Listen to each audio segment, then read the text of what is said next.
کہ یہ جو ہم سنتے ہیں پڑھتے ہیں اپنا نماز میں، ہاں ہاں، تو الحمد شریف کے بعد سورت پڑھنا لازم ہے؟ ٹھیک ہے، مطلب آپ کا سوال یہ ہے کہ سنتوں کی ادائیگی کے اندر کیا سورت فاتحہ کے بعد قرآن کریم کی کوئی سورہ مبارکہ بھی پڑھی جائے گی یا نہیں؟ جی، چاہے 2 سنتے ہیں یا 4 ہیں، ٹھیک ہے، تو ان کا ذرا پوچھنا ہے۔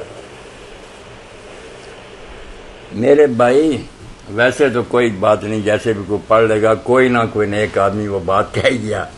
امام شافعی رحمۃ اللہ علیہ جیسے لوگ کہتے ہیں کہ سنتیں بھی اگر 4 اکٹھی پڑھیں تو فرضوں کی طرح پڑھیں کہ پہلی رکعتوں میں الحمد شریف کے بعد سورت پڑھیں، پچھلی دعائیں ان میں صرف الحمد پڑھیں۔ وہ تو کہتے ہیں کہ طریقہ دونوں کا۔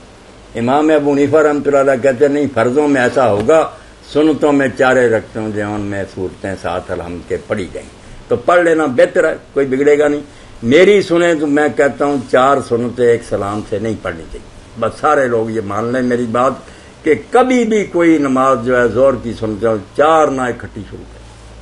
صلاۃ اللیل والنہار مثنا مثنا، اللہ کے رسول نے اعلان کیا، حضرت عمر رضی اللہ عنہ نے ممبر پر کیا کہ لوگوں دن اور رات میں جب نماز شروع کرو 2 رکعت، 2 پڑھو سلام الگ، پھر 2 رکعت۔ یہ ہے جو امام بخاری رحمۃ اللہ نے اپنا پورا باب لکھا کہ مدینے میں کوئی 4 رکعتیں اکٹھی نہیں پڑھتی، کسی عالم کا عمل نہیں چاہنا حدیث ہے، لوگ اکٹھی پڑھتے ہیں تو مقدہ غیر مقدہ چھوڑیں، اگر میری بات کے حوالے چاہیے تو لے لیں، پلے باندھنے کے نماز 2 رکعت شروع کریں، اگر وقت ہو تو 2 اور پڑھ لیں، ورنہ 2 ہی کافی ہیں، جماعت کے حساب سے زور کے میں شامل ہو جائے، 4 نہ شروع کریں، بالکل بس 2 کر کے آپ پڑھیں، وہ مسئلہ ہی حل ہو گیا۔ جب 2 ہوگی تو پھر ظاہر بات ہے کہ الحمد بھی ہوگی، سورت بھی ہوگی، پھر نہ امام شافعی سے جھگڑا نہ ابو حنیفہ کا۔ ایک اور سوال ہے جی کریں، جی فرمائیے۔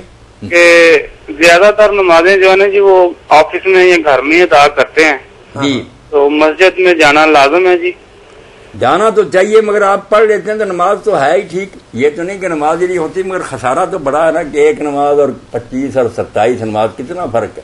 جی جی، نماز ہو جاتی ہے، اگر آپ کی کوئی ضرورت ہے یا اس طرح ہی کاروبار تو کوئی بات نہیں، اللہ معاف کرنے والا۔